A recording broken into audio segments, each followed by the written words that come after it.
Welcome to Darkways. Today's episode is a special, not-so-true, crime story of the macabre. In it, we will delve into the chilling and infamous story of Jason Voorhees, a tale that has haunted the small town of Crystal Lake for decades. From his tragic childhood to his relentless pursuit of vengeance, Jason's story blurs the line between myth and reality. Join us as we explore the life and crimes of one of the most notorious figures in horror lore. Crystal Lake, a serene and picturesque retreat in the heart of New Jersey.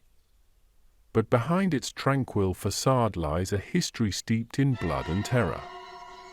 Our story begins in the late 1940s, when a young boy named Jason Voorhees was born to Pamela Voorhees, a cook at the local summer camp, Camp Crystal Lake.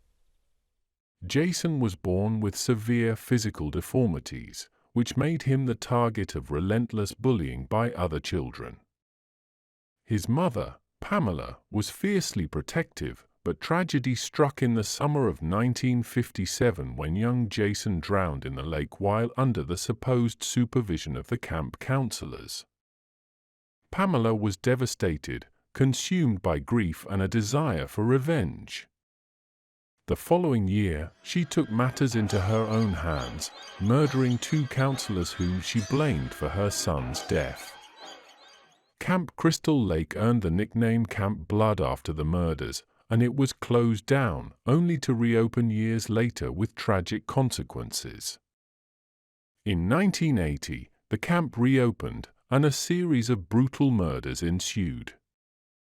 The killer was revealed to be Pamela Voorhees, who sought to prevent the camp from reopening and endangering other children.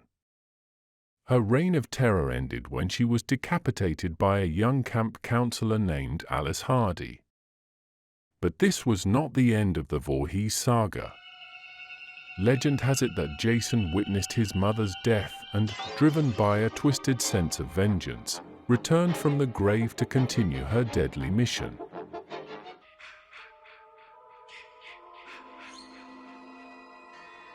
For years, Jason Voorhees haunted the grounds of Camp Crystal Lake, becoming a figure of local legend and terrifying those who dared to venture near. His methods were brutal and unrelenting, earning him a reputation as an unstoppable force of nature. I spoke with Dr. Michelle Myers, local Crystal Lake historian, and here is what she had to say. Jason Voorhees became a symbol of fear, an embodiment of the wrathful dead. His story was passed down through generations, and many believed he was more than just a man, he was an immortal, vengeful spirit. But Jason's reign of terror faced a formidable adversary in the form of Tommy Jarvis, a young boy who encountered Jason in 1984. Tommy was deeply traumatized by the experience and would become a central figure in the ongoing battle against Jason.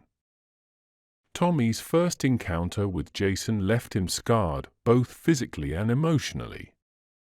In 1985, he was institutionalized, haunted by visions of the killer. But when Jason was resurrected once again, Tommy took it upon himself to end the nightmare once and for all. In a desperate bid to stop Jason, Tommy ventured to Crystal Lake and attempted to drown the killer in the very lake where he had supposedly died as a child. But Jason's tenacity and supernatural resilience made him a formidable foe. Believing he had finally put an end to Jason's reign of terror, Tommy tried to move on with his life. But Jason Voorhees was not so easily defeated. Over the years, he would return time and again, each time more relentless than the last. Throughout the 1990s and into the 2000s, Jason's legend continued to grow. He became a cultural icon, a figure of horror that transcended the boundaries of reality and fiction. Films, books, and even video games were created to tell his story, each adding new layers to the mythology of Jason Voorhees. Crystal Lake film historian Francine Kruger. Jason Voorhees is a unique character in horror because he's both terrifying and tragic. He's a victim-turned-monster, driven by an insatiable need for revenge. His story resonates with audiences because it taps into primal fears and the idea of an unstoppable force of retribution. But for Tommy Jarvis, Jason was no mere myth. He was a living nightmare that he could never escape. In 2017, Tommy returned to Crystal Lake, driven by a need to finally end the cycle of violence.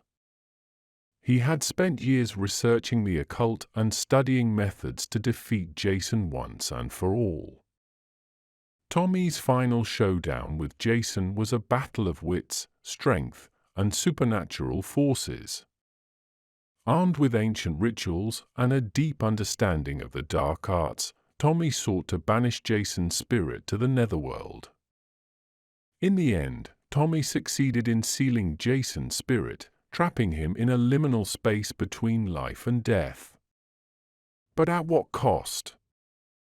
Tommy's victory came at the expense of his own sanity and peace of mind. He became a recluse, haunted by the memories of his encounters with Jason Voorhees. Jason may be gone, but his shadow lingers. I've dedicated my life to ensuring he never returns. But the toll it has taken. I can never escape the nightmares. As we conclude this chilling episode of Darkways, we are left to ponder the nature of Jason Voorhees. Was he a victim-turned-monster, a vengeful spirit, or merely a product of our collective fears? One thing is certain, the legend of Jason Voorhees will continue to haunt the darkest corners of our imagination. Thank you for joining us. Be sure to like and subscribe for more tales of the macabre. Until next time, remember to keep your lights on and your doors locked. You never know what might be lurking in the shadows.